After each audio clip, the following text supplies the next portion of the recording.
বিশ্বকাপ মহরণের জন্য সব প্রস্তুতিই সেরে ফেলেছে পাকিস্তান। প্রথম পরীক্ষাটা পড়েছে নেদারল্যান্ডসের বিপক্ষে। বড় স্বপ্ন নিয়ে বিশ্বকাপ যাত্রা করা পাকিস্তান শুরুতেই চাইবে নিজেদের আধিপত্য দেখাতে।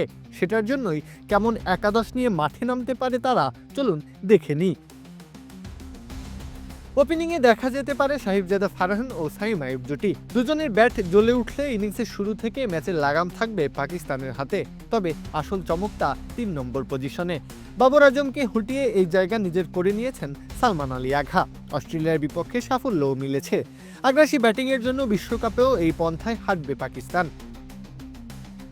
বাবর আজমের কাঁধে ৪ নম্বরের গুরুদায়িত্ব থাকবে। হাল ধরার কাজটা পড়েছে তার উপরই। মিডল অর্ডারে সঙ্গী হবেন ওসমান খান। এখানে অবশ্য প্রতিদ্বন্দ্বী আছে তার। খাজা নাফিও যে প্রস্তুত তাকে চ্যালেঞ্জ জানাতে।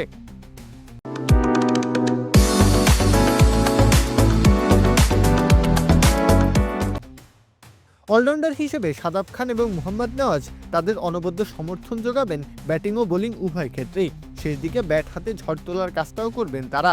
বোলিং ডিপার্টমেন্টে শাহিন আফ্রিদির কাঁধে থাকবে গুরুত্বপূর্ণ ভূমিকা। সঙ্গী হিসেবে নাসিম শাহ এবং ফাহিম আশরাফকে পেতে পারেন তিনি। আর স্পিন বিভাগে আবরার আহমেদের ঘূর্ণি তো থাকছেই।